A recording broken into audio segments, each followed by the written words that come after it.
Dar continuidade à nossa aula de densidade, ainda com aspectos qualitativos, hoje utilizando líquidos. Então, eu vou precisar desse tubo de ensaio. A esse tubo de ensaio, que está vazio, eu vou adicionar aqui um pouco de água destilada, tá? Um pouquinho de água destilada, que é um líquido incolor. A água destilada, eu vou adicionar um pouco de tetracloreto de carbono, que é um líquido orgânico. Vamos observar o que acontece.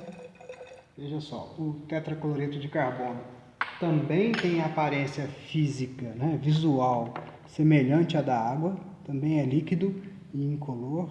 Acho que dá para ver bem aqui a formação das duas fases. Tá? Um é mais denso do que o outro.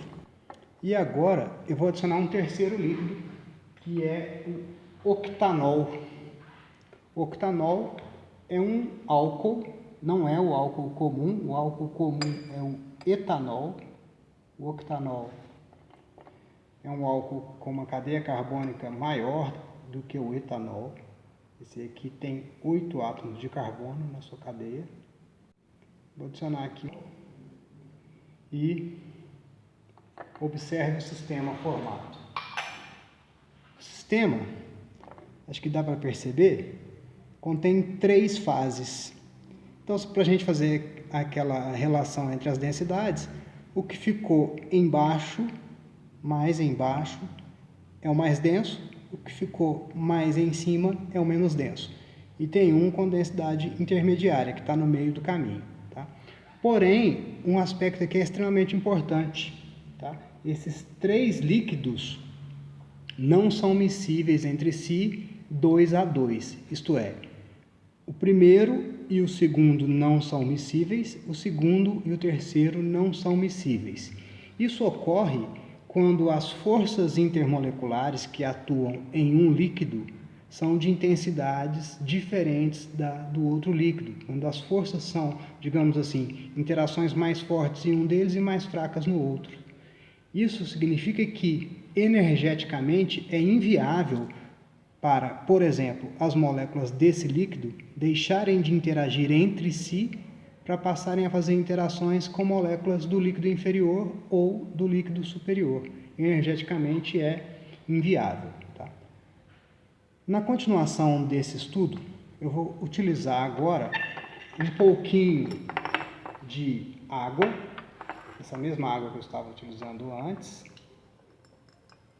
Vou colocar mais aqui. E sulfato de cobre. Sulfato de cobre é um sal azul.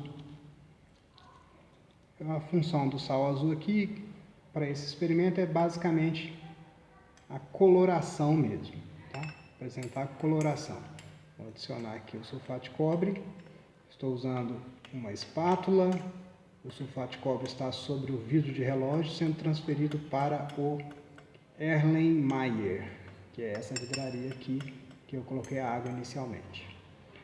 Observe o sulfato de cobre com relação à água. Aqui acho que dá para ver melhor. Ó. O sulfato de cobre, ele precipita, ele vem para o fundo. Isso significa que ele é mais denso do que a água. Porém, à medida que eu faço a agitação, o sulfato de cobre se dissolve na água. Quando ele se dissolver completamente, a gente vai ter um sistema homogêneo. Se o sistema for homogêneo, não dá para mostrar as fases, a gente não consegue observar as fases para identificar quem é mais, quem é menos denso.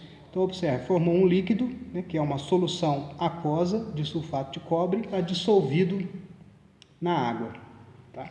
Quer dizer que o sulfato de cobre é solúvel em água, diferentemente desses outros 2 líquidos que não se dissolveram na água. Agora eu vou adicionar a esses 3 líquidos água com sulfato de cobre. Água é solúvel em água, obviamente, as interações são do mesmo tipo.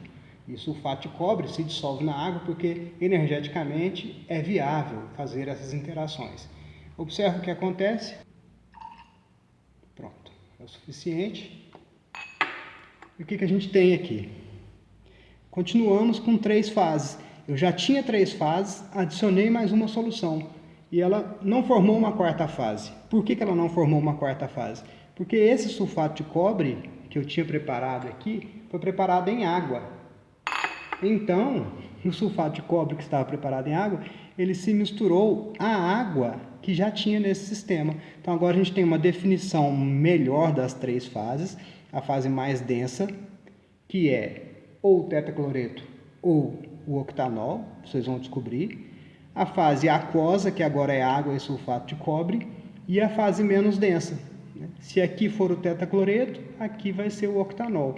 Se aqui for o octanol, aqui vai ser o tetacloreto. Então você vai descobrir agora, vai pesquisar qual a densidade do tetacloreto, qual a densidade do octanol, para saber qual é que está ocupando qual posição aqui. Ok? Então, no estudo da densidade, a gente tem que observar sistemas heterogêneos. O que são sistemas heterogêneos? São esses em que a gente consegue distinguir pelo menos 2 fases, né? 2 ou mais fases. Tá? Diferente. E discriminar pela densidade. O mais denso, densidade intermediária, e o menos denso. Ok? Qualquer dúvida, entrem em contato, deixem suas perguntas e bons estudos e até a próxima aula.